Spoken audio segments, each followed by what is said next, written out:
안녕하십니까. 천국순례자입니다. 종종 환란 전 휴거를 주장하는 이들이 해당 구절의 잘못된 사용으로 인하여 환란 중 휴거나 환란 후 재림을 주장하는 이들의 집요한 공격을 받는 경우가 있습니다. 그 대표적인 구절이 공관복음서에 등장하는 그날 환란 후에와 계시록 7장의 큰 환란에서 나오는 자들이지요. 몇 차례 전해드렸습니다만 아직도 혼동하여 사용하는 시청자들이 있어서 오늘은 좀 더 분명하게 정리해드리겠습니다. 자금은 계시가 활짝 열리고 있는 시대이지요. 온전한 용어 사용으로 다른 비판적인 주장과 공격에 위축되지 마시고 가진 것을 굳게 잡아 우리 주님 오심을 아름답게 준비할 수 있기를 바랍니다. 언제부턴가 우리나라의 주요 언론과 방송들은 자기 진영의 이해득실을 따라 가짜와 거짓 보도를 대단히 많이 합니다. 지난 윤 대통령 탄핵 때도 다수 종편방송들의 편집을 보셨을 것입니다. 유튜브 라이브 방송에서 보는 것과 달리 일정 기간의 편집 시간을 가진 뒤에 방송하는 종편 방송들의 다수는 가짜를 진짜로, 진짜를 가짜로 둔갑시키는 것이 탁월하였지요. 구슬도 꿰어야 보배라는 말이 있듯이 이 편집 과정을 어떻게 거치느냐에 따라 그것을 시청하는 시청자들의 인식은 참이 거짓이 되기도 하고 거짓이 참이 될 정도로 대단히 중요합니다. 자금의 마지막 때에 대한 성경의 내용도 마찬가지이지요. 같은 성경 구절을 해석하고 적용하는 방식에 따라 환란 전이다, 환란 중이다, 환란 후다의 논쟁이 끊이지 않고 있습니다. 그러므로 성경을 이해하는 첫 번째 중요한 요소는 성령의 감동을 받은 성경 저자가 어떤 방식으로 그 내용을 기록했는지를 아는 것이 첫 번째이지요. 시간 순서대로 기록했는지, 입체적으로 기록했는지, 독자가 유대인인지 이방인인지 아니면 전체를 대상으로 한 것인지 등에 대한 이해가 바르게 설정되어야 합니다. 이해를 돕기 위하여 영화나 드라마의 기법을 예로 들어보겠습니다. 옛날에는 영화 편집이 평면적 구성이 많았지요. 그저 시간 순서대로 그 내용을 전개하며 시청자들이 쉽게 이해할 수 있도록 하였습니다. 그러나 지금은 그 기술의 발달과 작가들의 표현과 창작 능력이 발달되어 입체적 구성이 많지요. 중요 사건들을 처음 부분에서 보여주고 세부적인 사항들을 뒤에서 하나씩 자세히 보여주면서 왜 그 중요 사건이 발생했는지를 부연 설명해 주지요. 우리가 주목하는 성경의 히브리 문학의 특징 중에는 시간 순서별 배열도 있습니다. 그러나 다니엘이나 요한계시록과 같은 묵시 문학의 경우에는 평면적 진술 외에 입체적 배열, 즉 전체에서 부분으로, 부분에서 전체로의 장면 구성이 많지요. 오늘 다룰 두 구절인 그날 환란 후에와 큰 환란에서 나오는 자들도 이 점을 이해하면 명확해집니다. 먼저 공관복음인 마태, 마가, 누가복음의 종말장에 모두 등장하는 그날 환란 후에를 살펴보겠습니다. 이 내용은 평면적 구성이요 시간 순서별 구성을 따르고 있습니다. 이 본문들은 소계시록이라고 불리우는 종말장으로 예루살렘의 멸망과 세상 종말에 대한 가르침을 담고 있지요. 예수님의 이 교훈은 예수님 부활 승천 후 약 40년 만인 주 70년에 로마의 티투스 장군에 의해 예루살렘 성전이 파괴된 것으로 일부 성취되었습니다. 그러나 이 예언의 다른 세부적인 내용들은 여전히 성취 중에 있으며 그래서 우리들은 이를 이중예언 또는 다중예언의 성취의 관점에서 바라보고 있죠. 여기서 환란 전 휴거자들에게서 논란이 끊이지 않는 부분은 밑줄 친 내용입니다. 바로 환란 후 천체의 징조가 등장하는 장면인데요. 이 본문의 시작을 마태복음 24장은 그날 환란 후에, 마가복음 13장은 그때 그날 환란 후, 누가복음 21장은 그때라는 표현을 쓰고 있습니다. 그런데 이 구절은 시간 순서별 기록이기 때문에 상징적이거나 영적인 해석이 필요하지 않습니다. 그저 상식과 이성을 동원하여 시간 순서로 쉽게 이해하면 되며 이 구절은 문자 그대로 환란 후의 내용을 말씀하고 있습니다. 이 구절이 환란 후 지상재림을 묘사하고 있는 몇 가지 이유를 설명해 드리겠습니다. 먼저 공관복음의 종말장은 평면적 구성으로 시간 순서별 배열 순서를 따르고 있습니다. 예수님의 제자들이 주의 임하심과 세상 끝날의 징조에 대하여 묻자 예수님은 재난의 징조들과 마지막 때의 큰 환란 그리고 예수님의 재림과 그 준비에 대하여 순서대로 교훈하고 있죠. 이러한 시간 순서별 기록을 통하여 볼 때 그날 환란 후에, 그때 그날 환란 후라는 표현은 환란이 지난 후의 모습입니다. 좀 더 정확히 7년 환란의 관점에서 바라보면 7년 환란 후에 예수님의 재림 때의 모습을 말씀하는 내용이죠. 둘째, 환란 후 천체의 징조들은 7년 환란 전 공중 강림이 아닌 7년 환란 후 지상재림 사건입니다. 간혹 공관복음서의 이 환란 후 천체 징조들을 계시록 6장의 6째인이 떼어졌을 때와 연관시키면서 환란 전 휴거의 사건을 말하는 이들이 있죠. 그러나 그것은 이미 인재앙이 시작되었다고 판단하는 인재앙에 대한 오류에서 나온 것입니다. 나중에 한 주제로 다루겠습니다만 천체의 징조들은 환란 전에도 환란 중에도 그리고 환란 후에도 계속해서 등장하는 주님 오심을 위한 하늘의 현상 중의 일부분입니다. 셋째, 환란 후 천체 징조들에서 인자가 구름을 타고 오신다는 내용도 지상재림의 사건과 연관됩니다. 종종 본 구절에서 등장하는 인자가 구름을 타고라는 내용을 문자화하여 환란 전에 예수님은 공중에서 구름을 타고 오시고 환란 후 예수님은 계시록 19장에 백마를 타고 지상에 재림하신다고 주장하지요. 그러나 이 말씀은 백마를 타고 오시는 예수님이 구름 속에 나타나시는 모습의 묘사이며 지상에 있는 사람들이 볼 때에는 마치 예수님이 구름을 타고 오시는 모습처럼 보게 되는 현상입니다. 이 장면을 이 땅, 공중, 하늘로 구분한 바울의 3층천의 개념에서 이해해 보시기 바랍니다. 다시 말해 구름을 타고 오시는 예수님의 모습은 환란 후에 1층천에 있는 지상에 있는 사람들이 예수님의 모습을 볼 때의 이미지입니다. 그리고 환란 전에는 예수님이 굳이 공중에서 구름을 타고 오실 필요도 없죠. 왜 그렇습니까? 휴거 때는 1층천에 있는 우리들이 끌어올려 공중에서 주를 배웠기 때문입니다. 마지막으로 각 공관복음서의 수신자들을 통해서 볼 때 이는 환란 후 지상재림의 모습입니다. 각 공관복음서의 수신자는 마태복음은 당시의 유대인, 마가복음은 로마의 성도들, 누가복음은 이방인들입니다. 로마 시대의 압제를 당하고 있는 그들은 공통적으로 환란은 피할 수 없는 사건이었죠.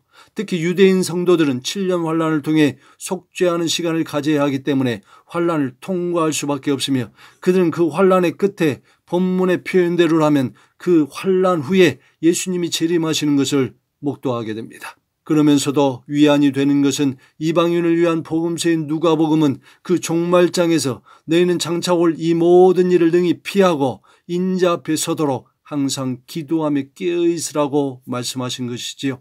이에 이방교회 성도들인 우리는 환란 전 휴거를 소망하며 그날을 기대하는 것입니다. 다음으로 요한계시록 7장에 등장하는 큰 환란 후에라는 구절을 살펴보겠습니다. 다니엘과 요한계시록은 히브리 묵시문학으로서 이 구성은 평면적 시간 순서별 구성도 있지만 입체적 구성도 대단히 많습니다.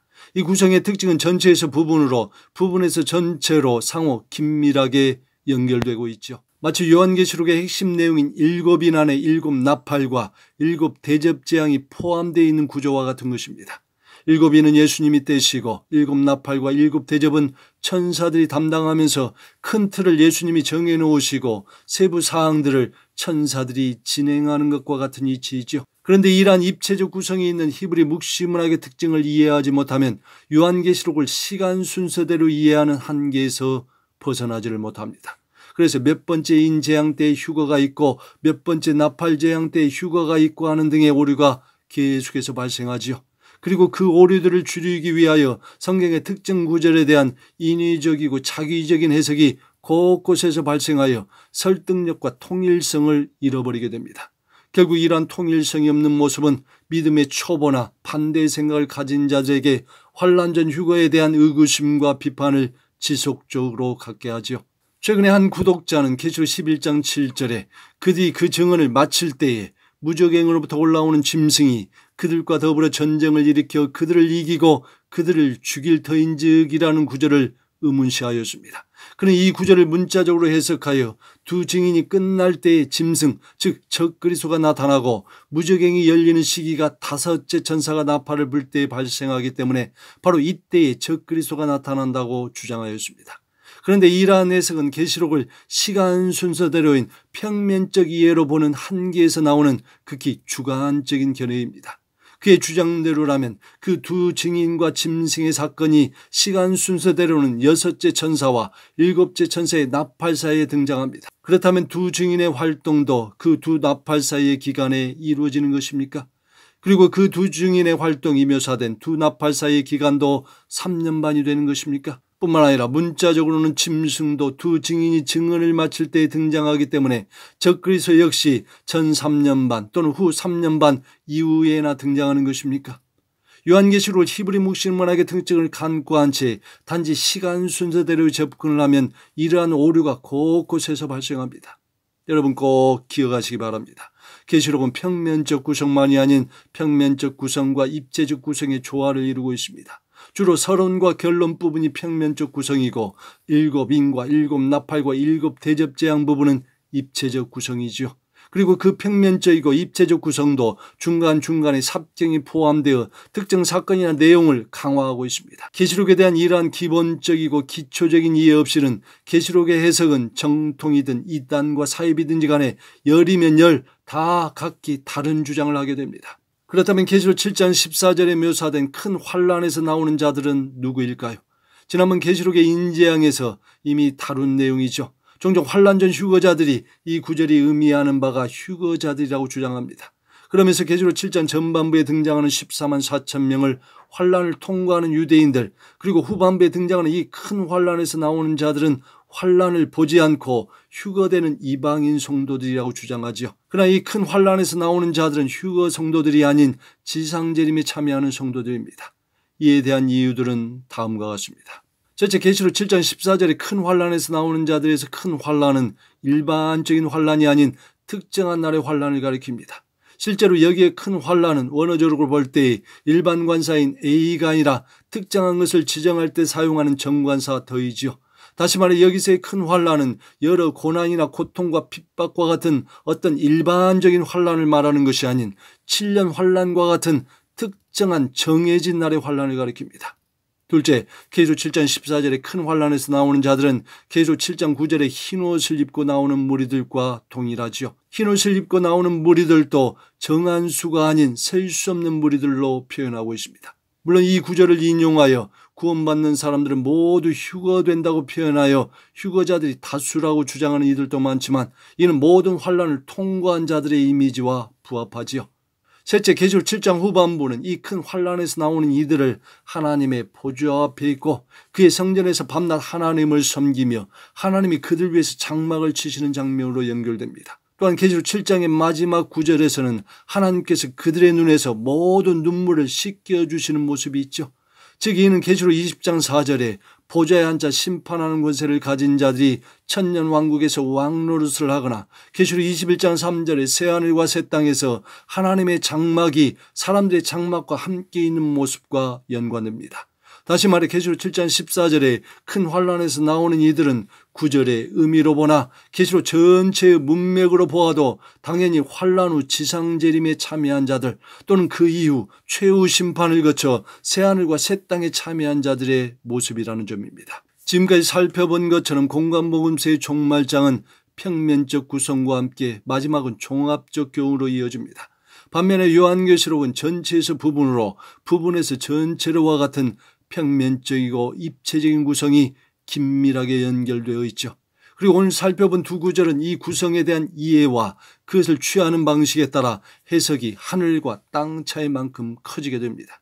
기억할 것은 우리가 성경을 볼 때 1차원의 세계에 머물러만 있다면 성경 이해는 주관적 이해의 수준에서 벗어나지를 못합니다. 물론 꿈과 환상과 계시를 받았다고 해서 종말장과 계시록의 내용을 무조건적으로 영적이고 상징적이며 비유적인 해석으로 시도하는 것 역시 대단히 위험하지요. 왜 그렇습니까? 성령의 감동을 받아 기록된 성경은 때로는 읽는 자는 누구나 깨달을 수 있을 정도의 쉬운 내용이기도 하지만 때로는 주님의 깊은 임재와 계시와 성령의 충만함이 없이는 알 수 없는 내용도 많기 때문이죠. 아무쪼록 다시 오실 주님의 날이 점점 가까이 오는 이 시기에 주님께서 우리들을 환란을 통과하는 자들이 아닌 환란 전에 데려감을 당하는 자들로 인도해 주시기를 바랍니다. 할렐루야.